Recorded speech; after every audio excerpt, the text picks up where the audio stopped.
안녕하십니까. 애트리 박성수입니다.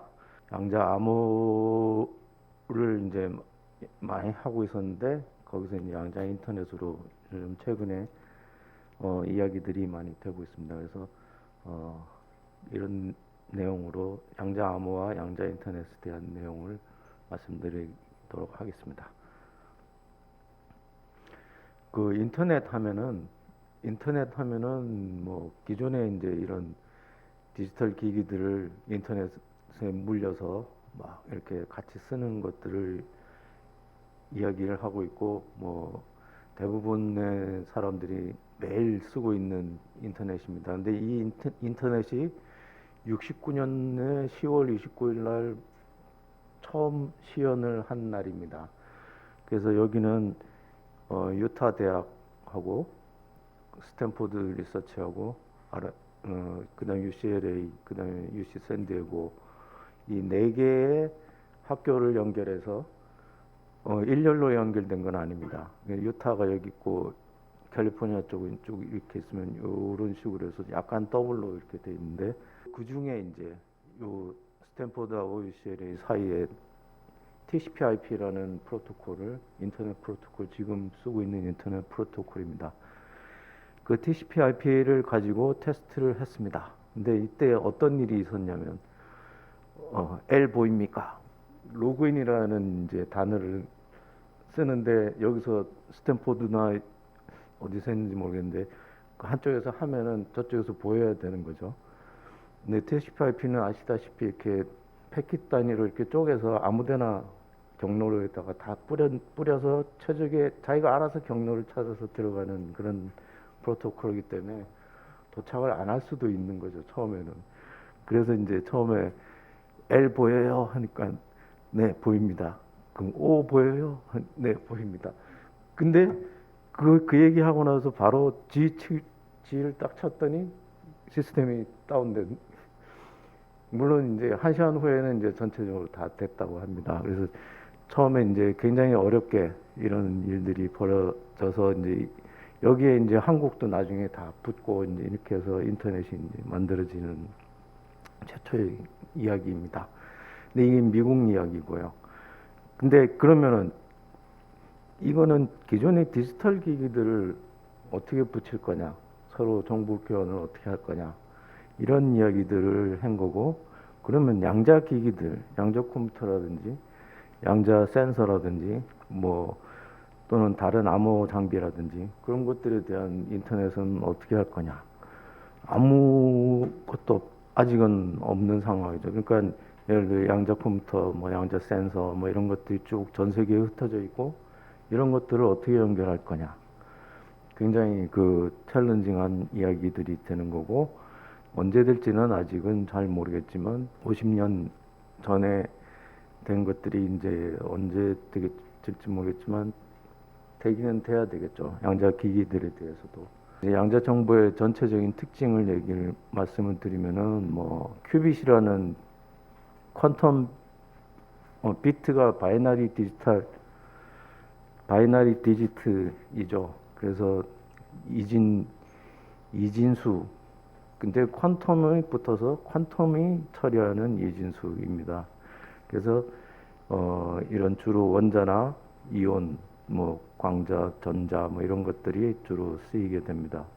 그래서 그 성질들은 뭐 얽힘, 중첩, 뭐 한번 관측하면 되돌릴 수 없는 거, 외부의 민감이라든지 이런 것들에 의해서 컴퓨터, 통신, 센서 이런 쪽으로 정보 통신에 이제 사용을 할 수가 있는 거죠. 일제로를 처리할 수 있도록 가는 거고, 통신에 대한 이야기를 이제 해보면은 양자 통신은 뭔가 이렇게 양자 신호를 저쪽으로 보내서 뭔가 좀 일제로를 굉장히 이렇게 많이 빨리 보낸다든지 뭐 이런 거를 생각을 하실 수 있는데 뭐 그건 아니고, 아직은 아니고, 그 일단은 양자 암호 통신부터 전체적으로 시작을 했습니다. 그래서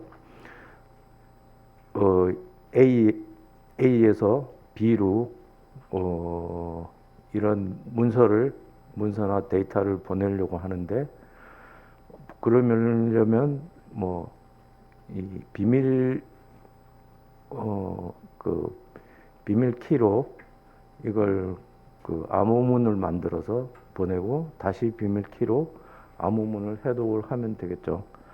근데 그러면은 근데 이제 이 비밀 키가 어디 공개되면은 암호를 보내나 마나죠. 뭐. 그래서 이 비밀 키를 안전하게 서로 알 수 있는 방법이 없느냐.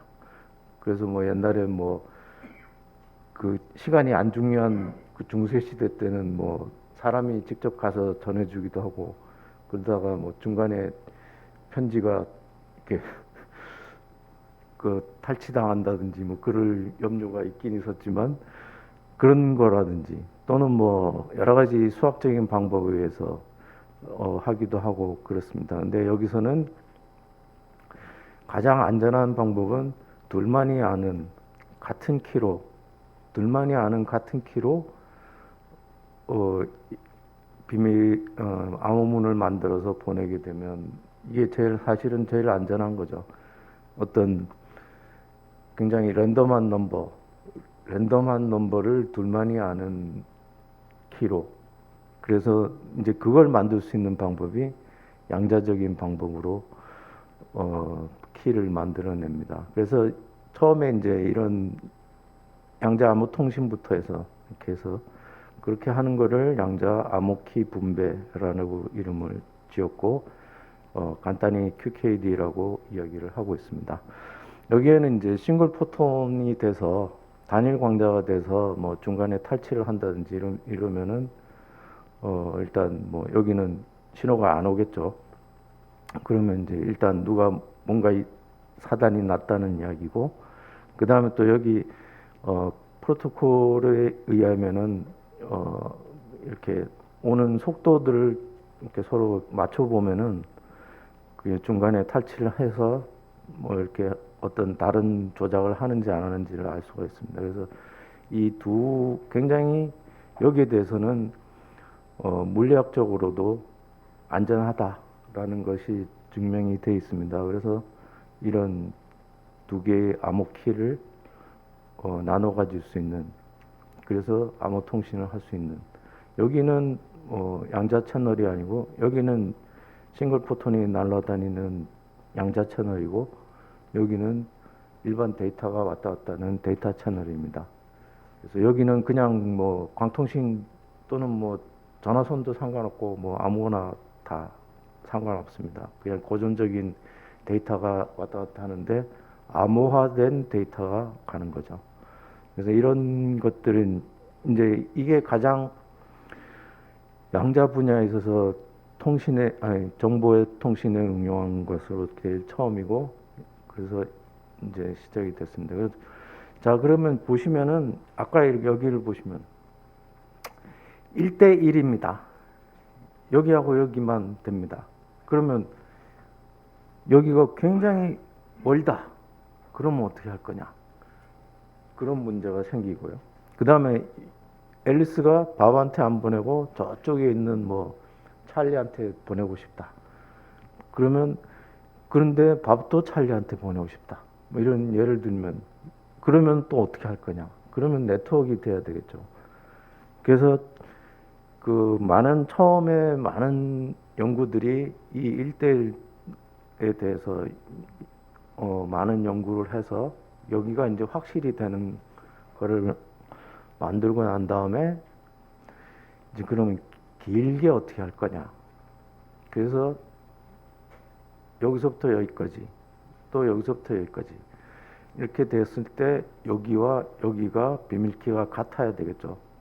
그러면은 그 같게 만드는 방법은 간단한 계산, 여기 있는 계산을 하면 됩니다.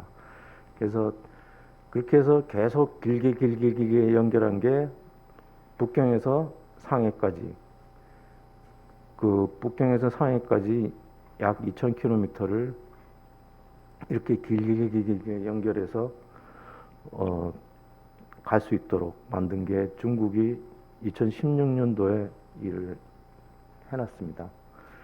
물론 이제 성능은 당시 성능은 그렇게 좋지는 않았습니다. 근데 지금은 성능 개량을 계속 장비를 계속 업그레이드해서 성능은 상당히 좋은 성능으로 되고 있습니다. 또 그리고 이제 SK텔레콤이 2018년도에 뭐 아산 성수간 70km 백본이라든지 또는 분당과 대전 사이 150km 백본을 이런 식으로 이런 방법을 통해서 쭉 연결을 했던 것입니다. 그래서 그 다음에 이제 네트워크를 만들 때는 또 어떻게 해야 되겠느냐. 그래서 이런 그 장거리 QKD 백본을 만드는 기술의 연장선상에서 그러면 이 키들이 만들어진 키들을 관리하는 시스템을 만들고 레이어별로 따로따로 되도록 만들자. 그렇게 해서 그렇게 하면 서비스 레이어까지 키 서비스 레이어까지 만들어낼 수 있다는 것들로 이제 발전이 됐습니다. 그래서 지금 많은 부분들에 있어서 그 양자 암호 통신에 있어서 표준화들이 이 키 관리 시스템을 중심으로 이 네트워킹 서비스들이 진행이 되고 있고 특히 ITU 같은 쪽에서는 뭐 표준 문서들이 이미 한 4개 정도 나와 있습니다. 양자 암호 통신이 그러면 어떻게 발전을 해왔는지를 대략 보시면은 이걸 하기 위해서는 중첩 뭐 이런 것도 중요하지만은 랜덤 넘버를 양자적으로 어떻게 만들어내야 되느냐 굉장히 중요합니다.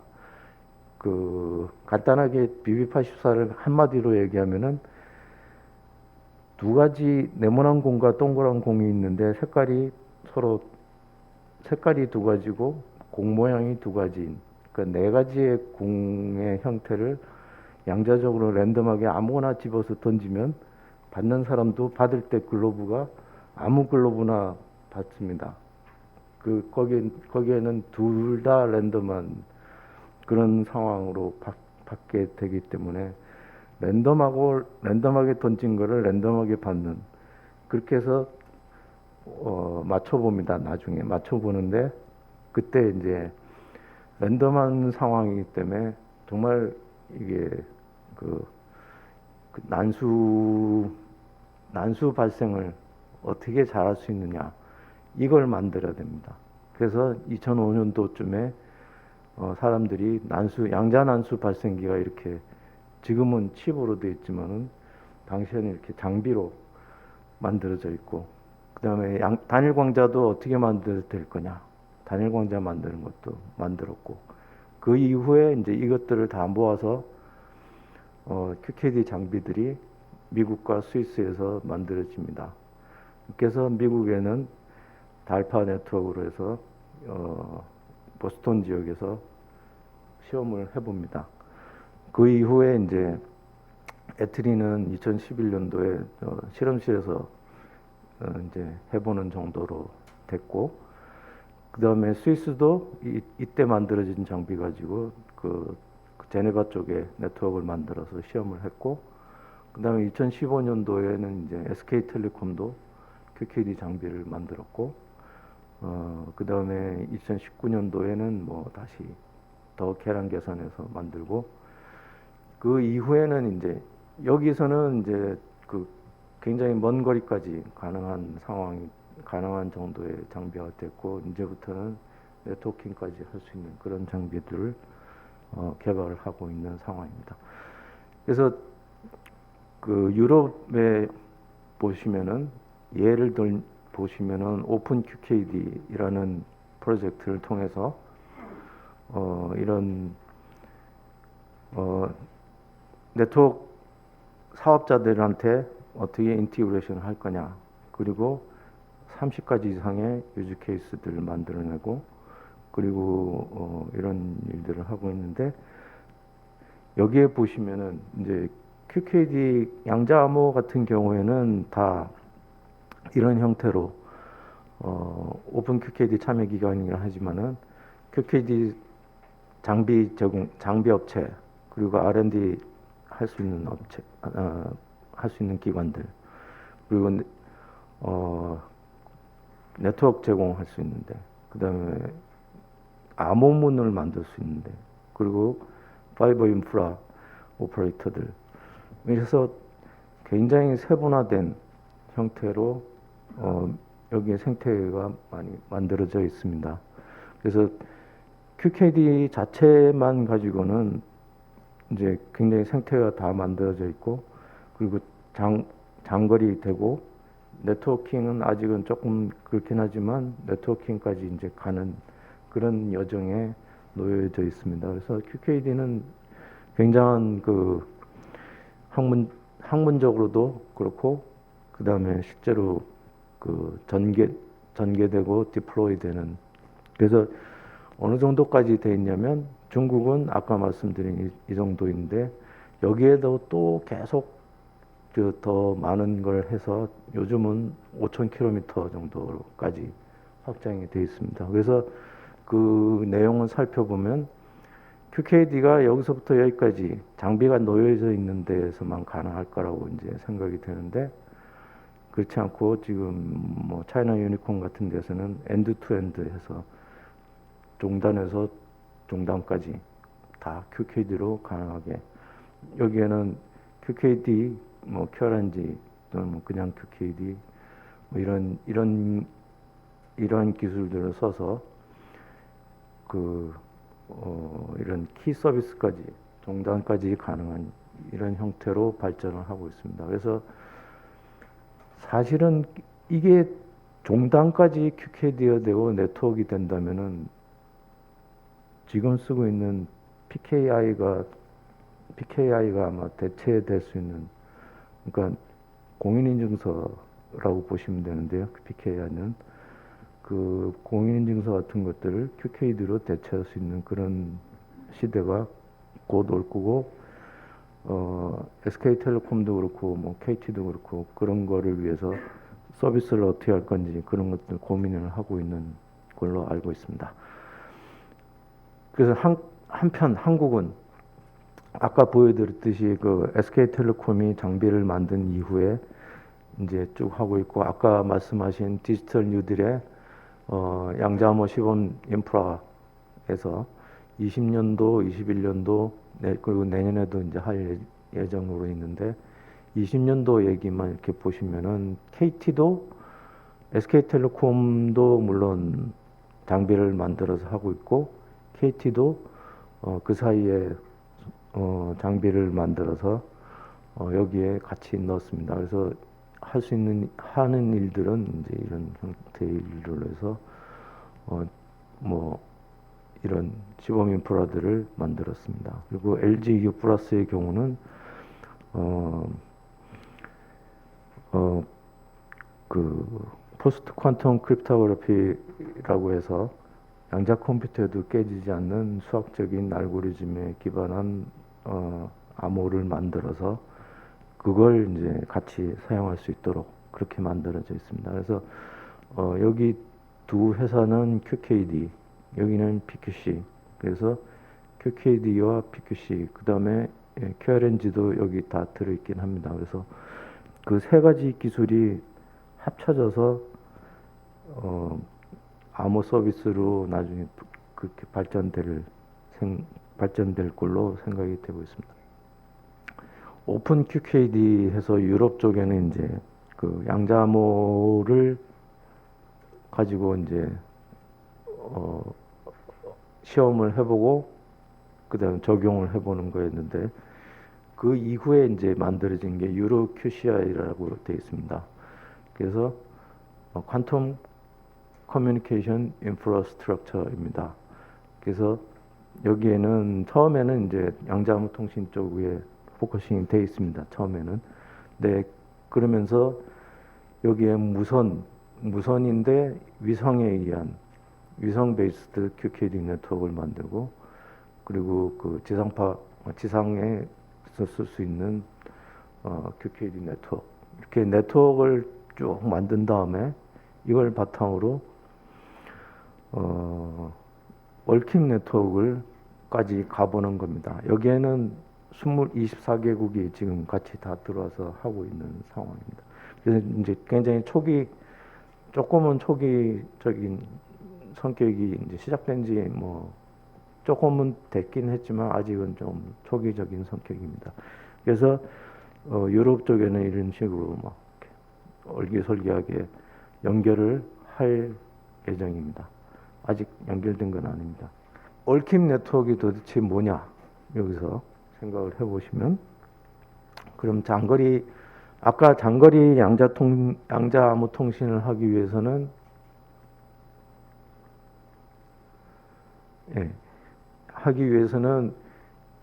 A와 B 간에 QKD로 한번 하고, 또 B와 C가 다시 한번 하고, 그렇게 해서 A에 있는 자기 암호를 C한테 알려줍니다. B가 A가 누구예요 하고 알려주면 이제 C도 이렇게 해서 이제 서로 알게 되는데, 이런 식으로 이제 딱 여긴 끊어져 있는 겁니다. 그래서 이런 형태로 이제 쭉 되기 때문에 요 사이에서 이제 아무래도 뭐 다 양자로 전체적으로 연결된 건 아니죠. 그렇지만 이제 아까 얽힘 네트워크를 보시면은, 얽힘을 가지고 하면 장거리를 할 수가 있다고 알려져 있습니다. 아직은 뭐 매우 장거리까지 실험을 더 해봐야 되겠지만은, 처음에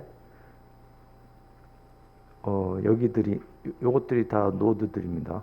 파란 것들이. 그러면은 요 두 사이에 얽힘을 만드는 방법입니다. 이건. 그래서 하면은 결과적으로 이렇게 여기서부터 여기까지 얽힘, 또 여기서부터 여기까지 얽힘, 또 쭉 해서 여기서부터 여기까지 얽힘 이렇게 돼 있으면, 얽힘은 여기와 여기가 서로 상관관계가 있는 거죠. 그래서 여기가 1이면, 예를 들면 이제 여기가 1로 측정이 됐으면 여기가 0으로 측정이 된다든지 뭐 그런 거라고 보시면 되는데, 조금 이따 얽힘에 대해서는 또 말씀을 드릴 테니까 그걸 보시면 조금 이해를 하실 수 있을 것 같습니다. 근데 그러면은 이제 여기서 이게 광통신 베이스 또는 그런 거라서 아마 아까 QKD에서 보셔서 아시겠지만 QKD 노드끼리의 거리는 한 80km 정도밖에 안 됩니다. 그러면 여기 뭐 100km, 200km는 어떻게 할 거냐? 그거는 여기에서 만든 얽힘을 만들고 다시 여기의 얽힘과 여기의 얽힘을 서로 바꾸는 겁니다. 얽힘 교환을 하고 하면 여기와 여기가 얽히게 되고, 뭐 이런 식으로 해서 쭉 만들어지면 여기서부터 여기까지 계속 80km였다 그러면은 4개만 있다면 320km까지 연결될 수 있는 그런 형태로 가죠. 참고로 이제 얽힘 교환이 도대체 뭐냐를 보시면은, 이런 경우 1, 2, 3, 4 노드가 4개인데 1과 2가 얽혀 있고 3과 4가 얽혀 있다고 할 때 2와 3을 얽힘 교환을 해버리면 2와 3이 얽히고 1과 4가 얽히는 이런 형태로 바뀝니다. 이건 뭐 그다음에 예를 들면 이런 형태로 막 얽혀 있을 때 이렇게 얽힘 교환을 3개를 하면 얽힘은 또 이렇게 바뀌기도 하고, 이런 굉장히 재밌는 현상이 벌어집니다. 2008년에 칼텍의 킴블 교수가 아예 논문 제목이 퀀텀 인터넷입니다. 그래서 네이처지에다가 뭐 리뷰 비슷한 형태로 쭉 냈는데, 그 내용은 양자 네트워크, 양자 컴퓨터와 양자 센서를 연결하는 것이어야 되고, 거기에 대한 구성 요소는 노드와 채널이 있어야 되고, 여기에는 얽힘이 들어갈 거다. 그리고 물리계 간 양자 상태의 가역적인 변환, 뭐 이런 것들을 해서 이런 형태의 얽힘, 뭐 이런 형태의 모습이든 이런 것들이 필요되지 않겠느냐, 이런 이야기들을 했고, 그래서 그 아까 맨 처음에 제가 말씀드린 양자기기 간의 얽힘을 꼭 필요하지 않겠느냐, 그런 이야기들이죠. 그래서 전체적으로 보면 그래서 거기에 대해서 이제 QKD 이후에 그럼 뭘 해야 되느냐, 그러면 기존의 기기들을 다 연결을 어떻게든지 해봐야 되는데, 거기에서 각 나라들은 어떤 일들을 하느냐, 주요한 나라들을 얘기를 보시면은 미국은 백악관 주도로 하고 있습니다. 그래서 미국에는 백악관 주도로 조정위원회가 있습니다. 전문가들도 참여하고 백악관의 관리들도 참여하고 DOE, DOC, DOE, DOD, 뭐 NSF 이런 분들이 참석해서 양자 기술에 대해서 전체적인 조정을 합니다.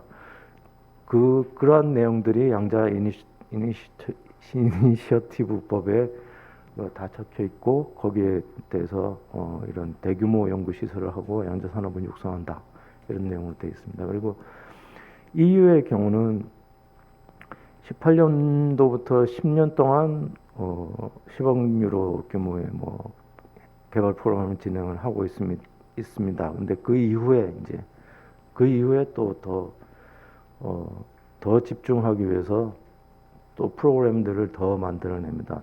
이제 요 다음 슬라이드들에서 좀 얘기들이 나옵니다.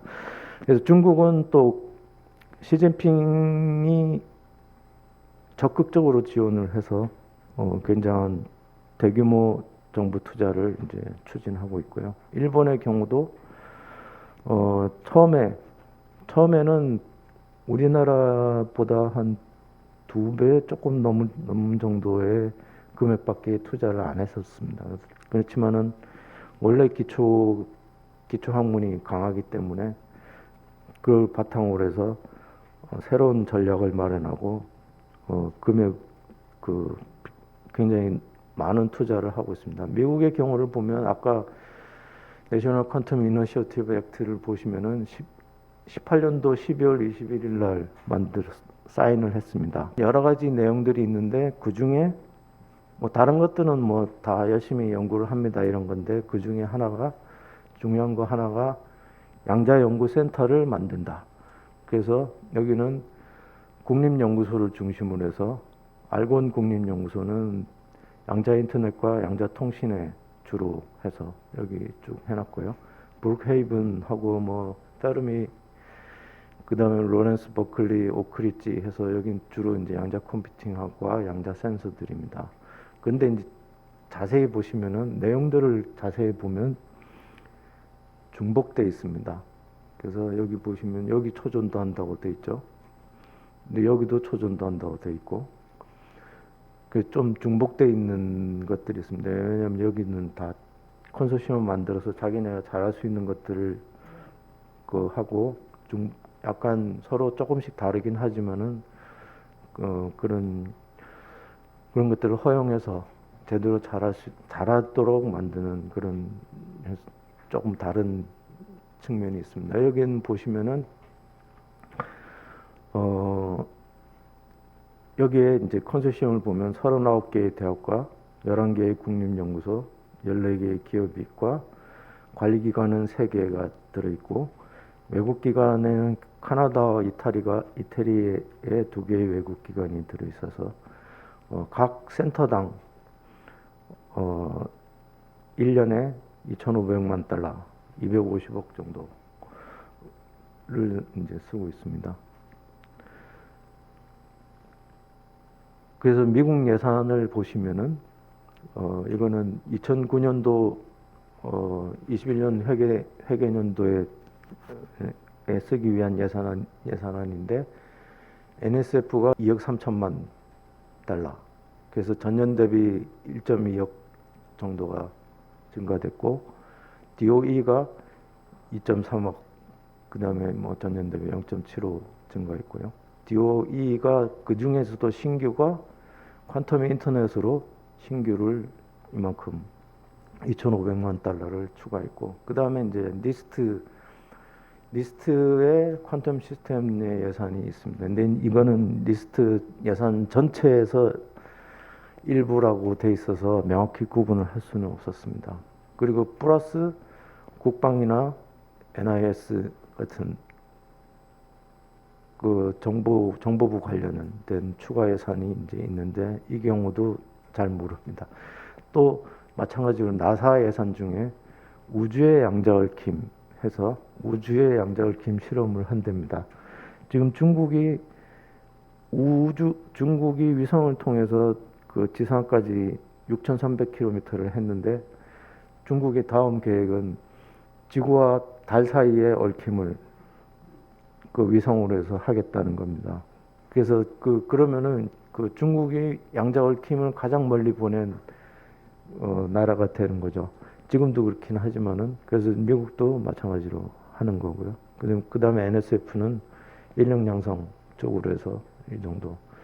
그래서 숫자가 나와 있는 걸 다 합치면은 우리나라 돈으로 1년에 6,230억 정도를 하고 있습니다. 그래서 아마 이런 정도가 되고 있습니다. 그래서 미국이 그동안 투자했던 엔큐어에 투자했던 것보다도 더 많이 투자해서 미국이 양자 분야에 있어서는 전 세계를 아주 그냥 전 세계에 다 더한 것보다 미국 예산이 훨씬 많은 그런 상황으로 돼 있습니다. 그러면 이유를 보시면은 여기 퀀테라하고 퀀텀 플래그십 해서 이게 이제 익숙하게 알고 있는 게 퀀텀 플래그십인데 여기 이렇게 빨간 거 해놓은 거는 양자 통신에 이제 해당되는 것들이긴 합니다. 그래서 여기는 한 10억 유로에서 여기는 10년 동안 10억 유로를 하고 있었는데 여기는 뭐 온갖 다 있죠. 센서, 통신, 컴퓨터 다 있었는데 그거는 그것대로 가고 센서 쪽은 새로 만들어서 또 하고 그다음 통신 아까 보여드린 퀀텀 QCI, 유로 QCI 따로 그다음에 여기도 따로 컴퓨터 쪽도 따로 여기는 이거 전체는 디지털 유럽이라는 그 예산과 유로 HPC 예산 이런 것들이 들어가서 이게 양자 컴퓨터에 쓰이는 예산 전체는 아닙니다만은 이 중에 일부들이 들어가서 쓰이고 있습니다. 양자 센싱은 아직 그 예산이 잘 안 나와 있습니다. 그리고 양자 플래그십에 그 2018년부터 시작을 해서 지금 1단계가 끝났습니다. 그래서 양자 플래그십의 그동안의 성과들을 보면은 이온 트랩으로 10큐빗짜리 양자 컴퓨터를 만들었고 초전도는 7큐빗짜리를 했고 여기에는 뭐 유럽에 1,400명이 참여를 했고 236개 기관이 했고 특허도 뭐 60개 정도 있었고 뭐 논문은 한 500여 편 정도 400여 편 정도 될 것 같습니다.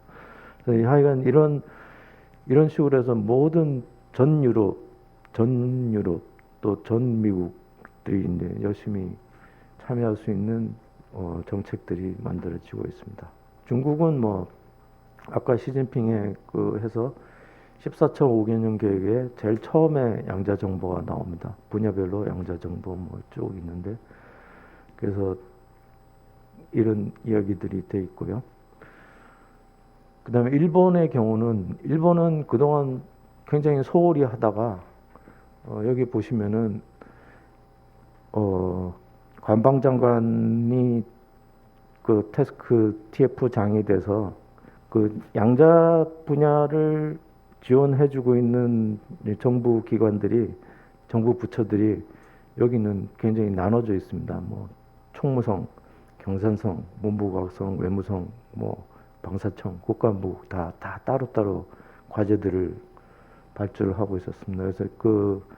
그래서 어떻게 잘할 거냐 거기에 대해서 이런 세 가지 중점 추진 항목으로 해서 양자 기술 혁신 전략을 발표한 이후에 다시 코로나 이런 사태에서 추가 경정 예산을 플러스해서 양자 컴퓨터 쪽에는 큐리프 플래그십 프로그램을 해서 초전도 큐빗하고 양자 AI 쪽으로 쭉 하고 있고, 그 다음에 그 양자 암호 그리고 위성 이런 쪽으로 해서 총무성 주관으로 해서 하고 있습니다. 여기서 보면 한 총 해서 34.5억 엔, 약 한 360억, 한 6, 70억 되겠군요. 그 정도를 1년에 넣습니다. 이 양자 암호 쪽으로, 양자 통신 쪽으로만. 그리고 양자 컴퓨터의 경우는 지금 이 경우는 리스크해서 지금 에러가 있는 정도의 그런 양자 컴퓨터고, 에러 없도록 만들 수 있는 양자 컴퓨터를 문샷으로 한번 해보겠어요 하고 이제 시작을 할 예정입니다. 양자 얽힘 네트워크는 그럼 어떻게 만들어낼 거냐에 대한 이야기들을 조금 약간 기술적인 거를 들어가서 보시면은, 미국은 19년도 3월에 그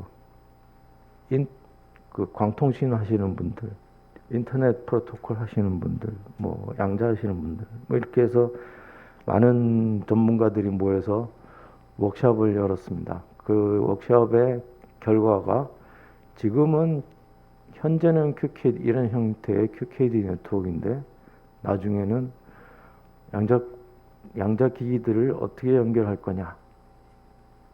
지금 보면 인터넷은 웨사의 세븐 레이어에서 이런 구조를 가지는데, 이 구조를 따라야 될 거 아니냐.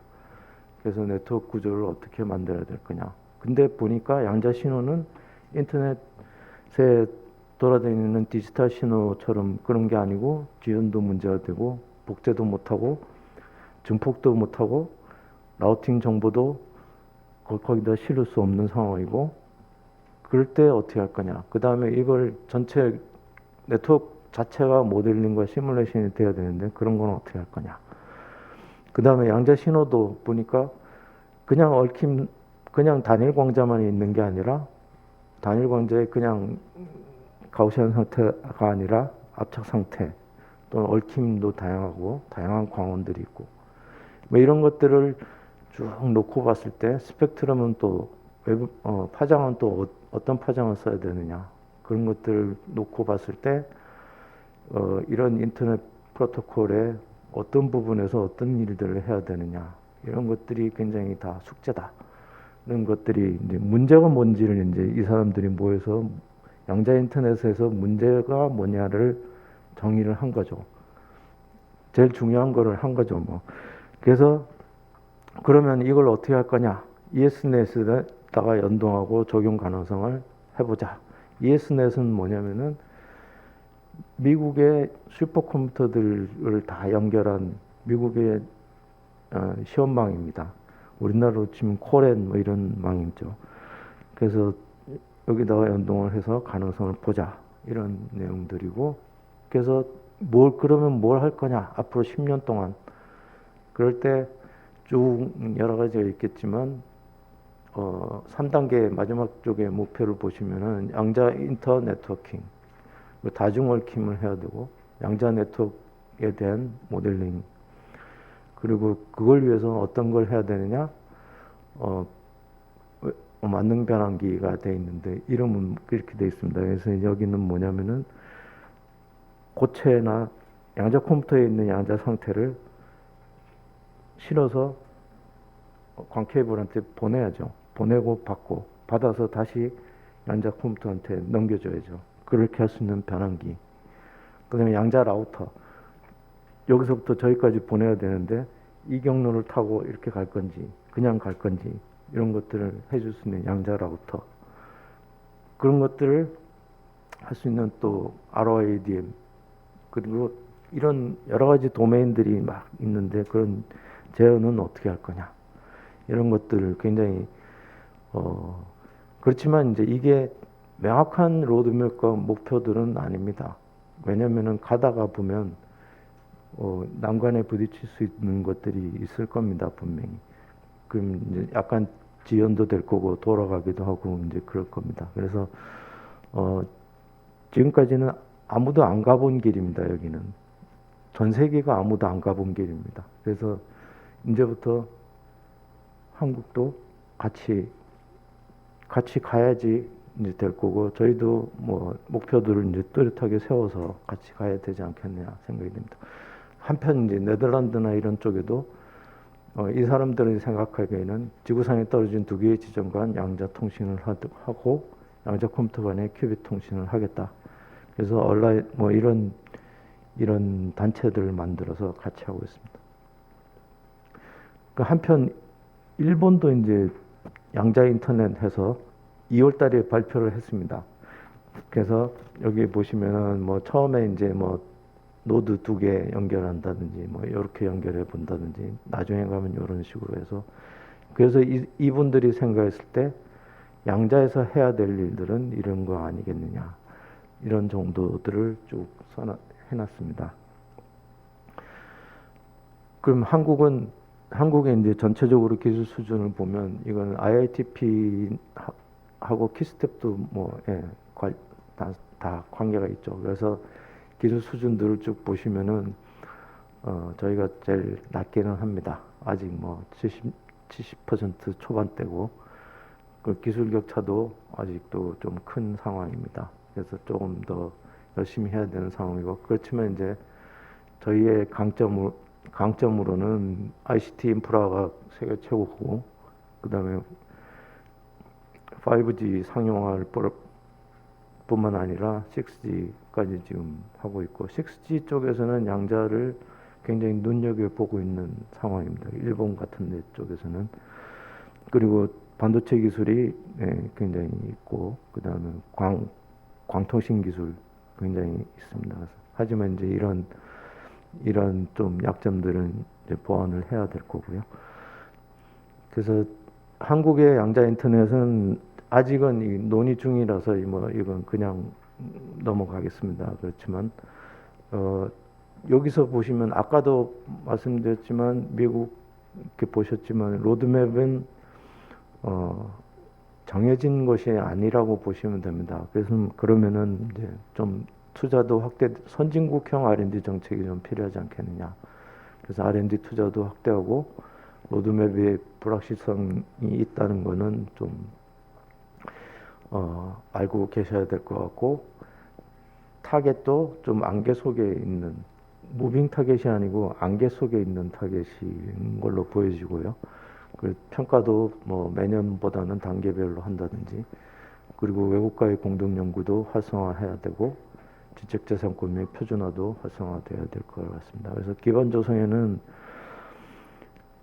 저희가 이렇게 양자 광학 부품들을 만들어 보는데 제작할 수 있는 파운드리도 그렇게 안정적으로 돼 있지 않습니다. 그래서 그런 안정적으로 운영할 수 있는 광학 부품 제작 파운드리도 필요하고, 실제 테스트 환경 그런 것들 필요합니다. 그리고 인력 양성은 뭐 늘 나오는 이야기지만 인력들은 많이 부족하긴 합니다.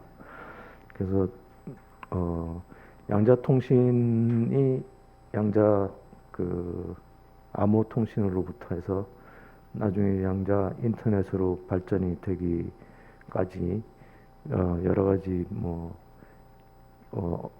내용들, 그리고 관련된 기술, 그리고 정책들, 그런 것들을 살펴봤습니다.